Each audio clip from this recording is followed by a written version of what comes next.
if you want to prevent cervical cancer, it is very imperative to prevent the HPV virus, the human papillomavirus.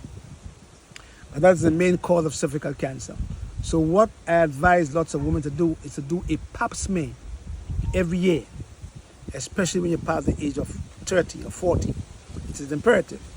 Because once you do a pap smear, the doctor can pick up what we call cervical dysplasia, meaning that the cells mutate or change. They're not sick yet, but they're changing. A lacking of folate acid can also cause cervical dysplasia.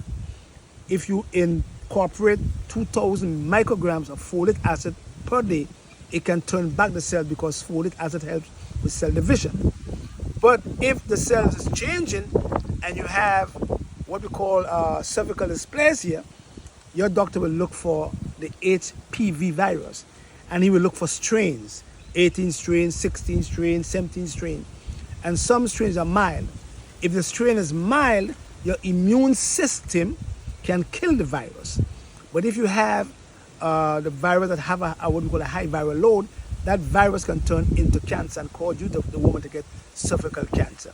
But as I said before, cervical cancer do not really cause only by the HPV virus. It's according to how you take care of the reproductive system. So if you want to take care of the reproductive system, the elders used to always do what we call Yoni steam, where they steam the vagina. And now we have plants that we can use to do that. My mom used to use Dettol, and some women now use lime or lemon or tea tree oil, or you can use raspberry leaves or red rose bud. And these plants can help to keep the pH in the woman's vagina healthy, so that the cervix, the uterus, the endometrium, to prevent endometrium hyperplasia, and the ovaries can stay healthy. Especially for women who are prone to having what you call BV, bacterial vaginitis, women who are prone to having yeast infections on a regular basis, and because of the cotton panties, the nylon panties that they wear on a regular basis, or women who seem to be constipated and having all these excessive amount of estrogen flowing back into the system with fungi. Those are the women that should be doing Yoni steaming on a regular basis. Yeah? Is there any foods that can contribute to cervical cancer? Yes and no. There's a lot of foods, as I said before, if the food is detrimental to the woman's reproductive system. Again, foods that have lots of hormones. And usually when the woman have a period, she will get what we call endometrium hyperplasia, meaning that the endometrium will kind of like become a little bit enlarged. If that enlargement stays longer because of the diet again, it can cause the woman to get not only uterine cancer but also cancer in the cervix.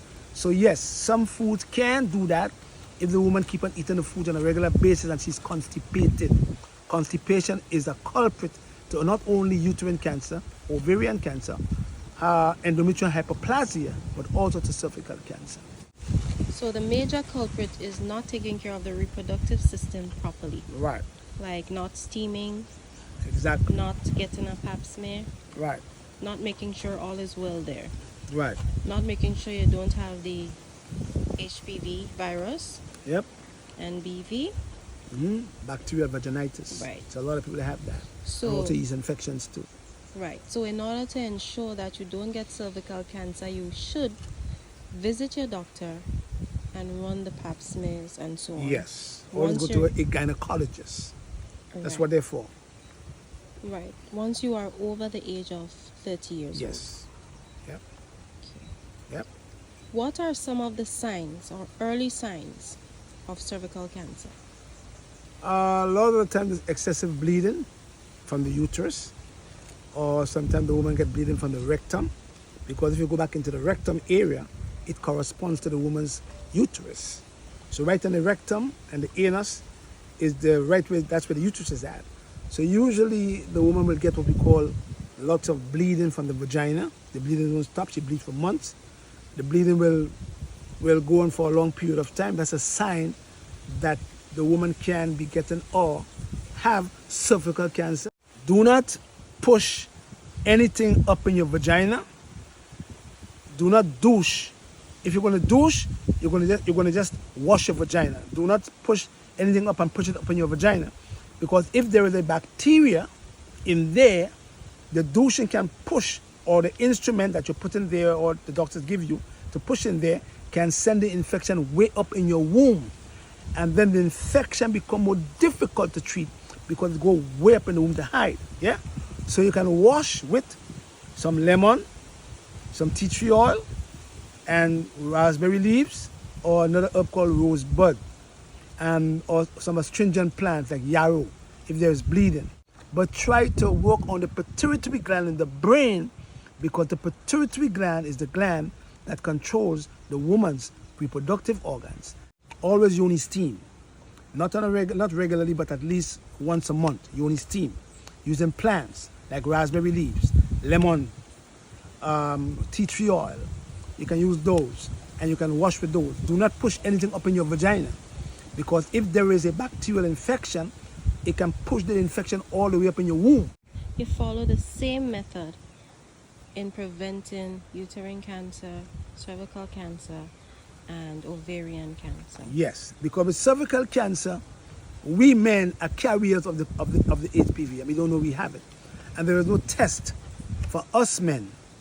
I think they have one in China, I believe, where they use instrument into the rectum to determine if the man have the HPV.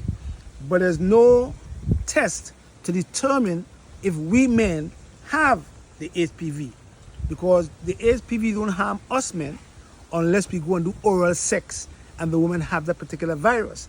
And that HPV virus can cause us men to get throat cancer. But there is no test for us per se to determine if we have that particular virus. One partner, because you're jumping from one person to the next, you don't know if that particular man is carrying that HPV, which he can give you, the woman, and then you will get the cervical dysplasia or HPV virus from the man, because there's no test for us, but it's a test for you, because that's where your virus goes into your cervix. That's what they call it, cervical dysplasia, because the HPV is present there. But with uterine and ovarian cancer, there's always a mass, and the mass will cause excessive amount of bleeding called menorrhagia, and that is how your doctor will know if there's cancer there, by taking a cone biopsy or a CA-125 for both uterine and also ovarian cancer. Cervical cancer is more pap smear to determine if cancer is there because of the dysplasia.